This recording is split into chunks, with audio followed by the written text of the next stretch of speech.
Welcome to Lemon Studios, where we talk anything and everything entertainment. I'm, of course, the Lemon himself, Zeke Lamone, and this is Spider-Man, and this is the weekly office breakdown and prediction show, where we give our breakdown of the past weekend's box office, and of course, give our predictions for this upcoming weekend on how the box office will shape. We also give some movie reviews here and there, and the preceding storylines that go through the box office. So, without further ado, let's make it do what it do.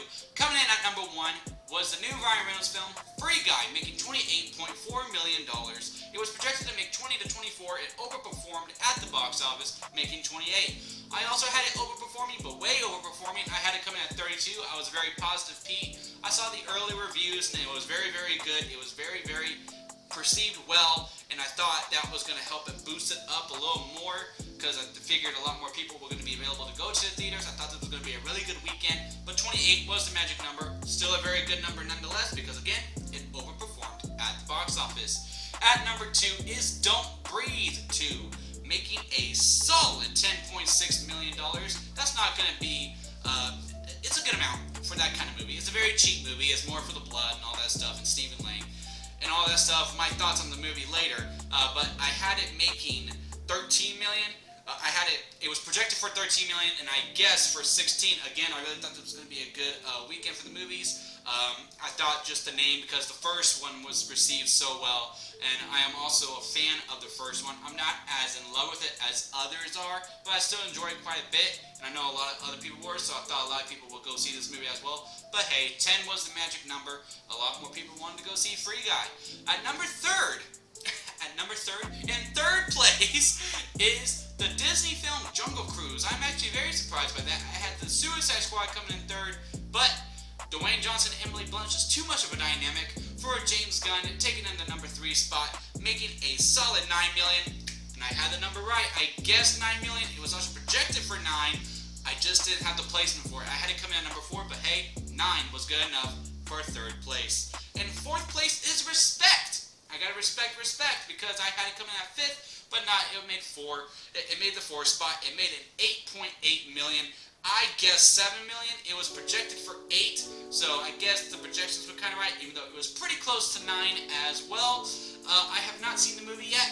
I don't really rush out to go see biopics. They're really not my cup of tea. Well, I mean, I don't mind watching them, but they're not going to be my first choice to go see, because honestly, to me, all biopics are the same in some way, shape, or form. It's a formula, but it's a formula that works. I just have to be in the mood for it, and I just wasn't in the mood to go see Respect this weekend, although at some point I will go see it. And rounding up the top 5, the Suicide Squad, making a $7.8 million. It was projected for 10. I guess 12, because I really thought, hey, it was understandable why he filmed.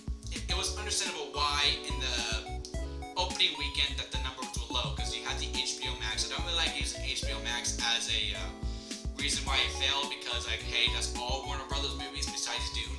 At this point, like, yeah, it would have made more if it didn't go to HBO Max, but it's just the times that we live in. But yeah, you got the HBO Max debacle. If you weren't going to see it in theaters the opening weekend, you weren't going to go the second weekend most likely, and it was free on there, and you could have watched it any day of the week that you wanted. But I really thought, like, a lot more people, well, not a lot more people, but more people will go see it, is because it was just so well received by audiences and critics. Because understandable for the one, because the HBO Max, and that the Suicide Squad, because the first Suicide Squad wasn't very well received, and that people were like, alright, let's see how the reaction goes, and then the reaction was well, and I still guess they all decided, I'm going to watch that at home instead. It's also just more convenient. Can't wait for 2022 when this whole HBO Max thing is done with, and people do have to get up and go to the theater to see movies where they are meant to be seen. It is what it is. It's unfortunate, the failure of the Suicide Squad, but it's kind of a start of something new.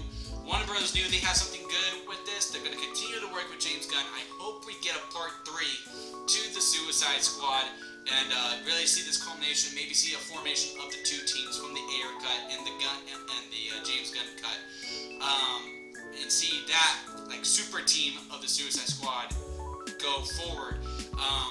It's unfortunate, but it is what it is. But now let's get back into the goodness which is Free Guy overperforming, making $28 million. Like I said before, it was projected for 20 to 24, but the audience reception was just so strong. Well, not the audience, the critics' reception was so strong, and the audience reception was so strong. Now that more people just had to go see it, like, man, you gotta go see this Free Guy. It's actually really, really good and all that stuff. And now into my thoughts of it, I think the movie is fantastic as well. I tweeted out, "Fun at the movies is back." It's a lot of fun. It's funny. It has a lot of heart. A very good message. Just very good overall. I really like Ryan Reynolds. And just the whole storyline that they had, especially with the girl. She performed very well in her little arc about what she was going through. And even Keys, his storyline as well. And I also really like the actor from Stranger Things. I think he's a star in the making, as long as he can remove himself from Stranger Things enough once the series is over with after season 4. Just a really good overall, and Taika Waititi as the villain was just, I mean, it was like chef's kiss almost. He played it perfectly. Like, he was animated, but not too animated. And also, within the world, you have this freedom to do whatever you want, because, like, in some fight sequences, like, okay, well, this is like a video game. I mean, you're just like a superhero at this point. But in this case, it is a video game, so you were able to get away with so much more, and how they were able to maneuver the ways out of it. Just very good movie overall. This movie, the concept itself of that a non-playable character can, like, basically get his own mind and it's like, you know what, enough, and kind of fights back and all that stuff. And you get like this cast with Ryan Reynolds and all these other talented people. You just didn't have to mess it up, and they did it. They stuck the landing. It was a very good time in the theater. I walked out smiling, and I just really enjoyed myself after watching this movie. And then I saw Don't Breathe 2. Again, I am a fan of Don't Breathe. It shouldn't have been a sequel. Honestly, if this movie wasn't titled Don't Breathe 2 and it was a completely different character besides the blind man from Don't Breathe, maybe I enjoy it a little bit more. But, like, knowing what the blind man does and Don't Breathe and the links that he goes to in that movie. And one of the things I really like about that movie is that no one was black and white. Like, it wasn't like clear, like, okay, no, he's the bad guy and they're the good guys. It kind of waits until the end where, like, Stephen Lang's character, the blind man, does one thing. You're like, okay, yeah, no, you were somewhat redeemable until that point. So yeah, no, F you, and this chick needs to live. Even though she was also not as black and white as well, but she was more understandable in that we could, like, follow her. Like, there was no clear good guy, no clear bad guy until the very end. We're like, okay, yeah, I gotta follow this person. And this movie also kind of does that the same way, but the execution is bad. It's really bad, and the script to me is just flawed, and the acting, oh my god. I mean, all the villains, and that's the other thing. It's pretty clear about, like, who they were trying to make the good guy from the get-go, and it's the blind man. And from after the first movie, I just couldn't get behind him. I don't mind you making a bad guy good, also. I don't mind going heel to face, but the way they booked it didn't do enough for me to go, okay, yeah, I can get behind him. But then the villains do something where you're like, okay, well, now I have to I'm kind of forced to cheer for him because, you know, F that, because you care about this little girl. Like, that dynamic was fine, and then, you know, it got convoluted. The more this movie went, the worse it got. It starts off pretty good. The first act, pretty solid. Once the second act gets going and, like, the craziness starts happening, it loses its identity and it just becomes boring because, like, but wait, there's more. Oh, but wait, there's more. It just became so much that I was just like, just wrap it up.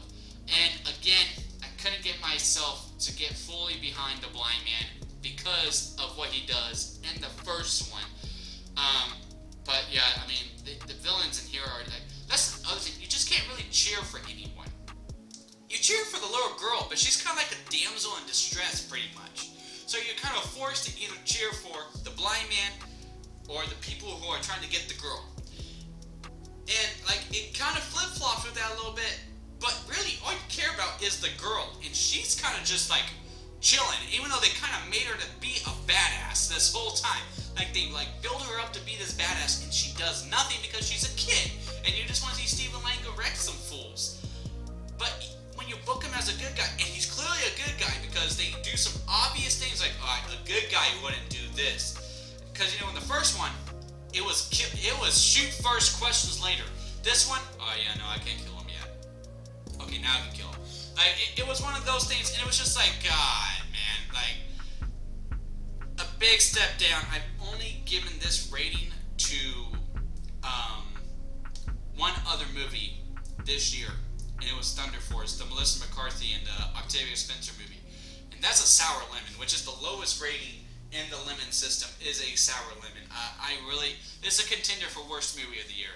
In all honesty, when I look back at this year and I make my top 10s, best, worst, disappointing, all that stuff, Don't Breathe 2 will definitely be in the contention of worst movie of the year, for sure. All right, now, and also, oh yeah, Free Guy. I gotta rate Free Guy. For Free Guy, I'm gonna give it Lemonade. It's not quite freshly squeezed, but hey, it's there. It's almost that freshly squeezed, but a lemonade nonetheless. All right, now getting into the newbies that are coming out this year, we got Protege, The Night House, and Reminiscence. This is not going to be a good weekend. Let's just call it like it is. It is not going to be a good weekend. The feedback that I'm seeing for these movies has not been well. Reminiscence is another Warner Brothers and HBO Max exclusive.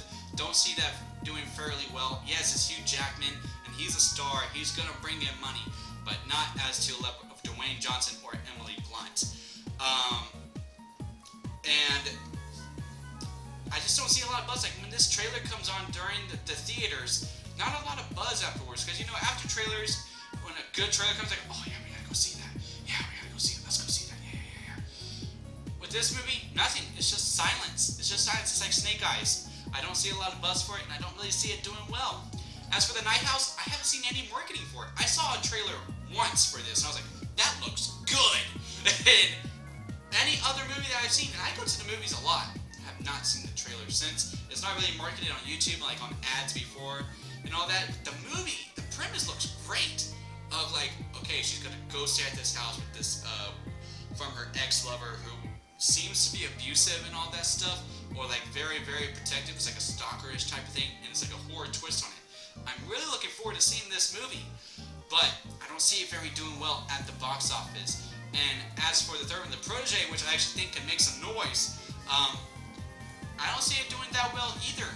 I don't. I see it making second. None of these three movies is going to be number one to me. I don't see it making number third. I have Free Guy coming at number one. So let's just get into the rankings right now. I got Free Guy making $15 million. I have nothing to base this off of. I could not find any projections whatsoever. I found some predictions, but I had no projections to work with. So I got Free Guy. Just my guts tell me $15 million. 28 was the winning number for this weekend. Not a lot of people go see a movie a second time around. This isn't theater exclusive though, so we'll see how this plays out. But 15 million to me is number one for Free Guy. At number two, I have The Protege making 12 million. It's one of those like John Wick types. You don't really need a lot. Maggie Q is a star, but not as big a star as Keanu Reeves. I also find it weird that Michael Keaton is top billed. Like in the trailers, like Michael Keaton, Maggie Q with Samuel L. Jackson, because by the trailer, Samuel L. Jackson bites the dust early on, and of course you have his name like third. But like Maggie Q is the star. Why is she top billed in the credits? Why is it Michael Keaton? That just bugged me a little bit. All right, number third, I had Jungle Cruise at $7 million. I have this movie hanging around. I actually wouldn't be surprised if somehow, some way, Jungle Cruise becomes number two this weekend, because to me it's the only other bigger movie that's coming out. I don't see a lot of buzz for The Protege, Reminiscence, or The Night House, so I wouldn't be surprised if Jungle Cruise get number two, but I have it coming in third at $7 million. I know there's a big gap between second and third. It's just the numbers that I think. The orders on the movies, I see a certain way, but the numbers I'm pretty firm on. Jungle Cruise may not make $7 million. It could be The Protege, and Jungle Cruise could make 12. You get what I'm saying.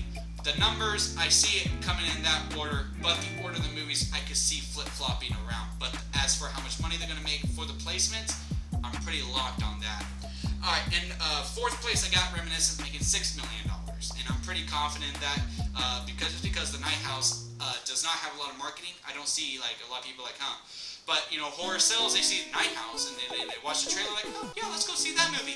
But Reminiscence to me, because, you know, Hugh Jackman and all that stuff, and also just seeing Venice on the big screen just looks pretty good. I think it's Venice. That's the underwater city, right? Is Venice, Italy? Anyway, I got that making $6 million because of the Hugh Jackman dynamic, and also HBO Max is going to cut the earnings quite a bit.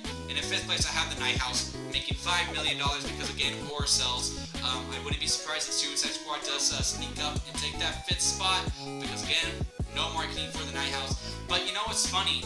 Out of The Protege, Reminiscence, and The Night House, only one movie of those three has reviews already out by the time of this recording, which is Sunday.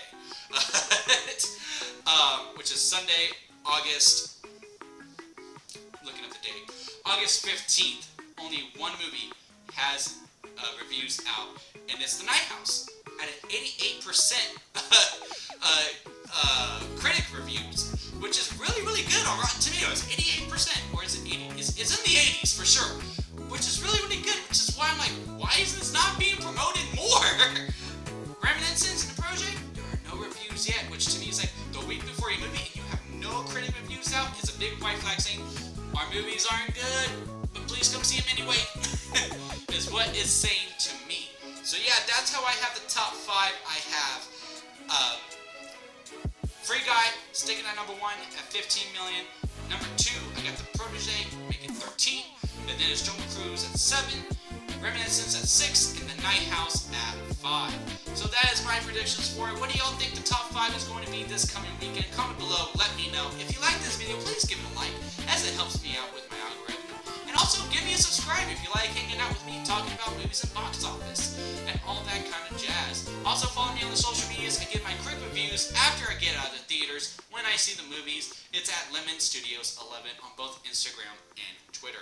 And that is it for me, guys, and I will see you here next time at Lemon Studios.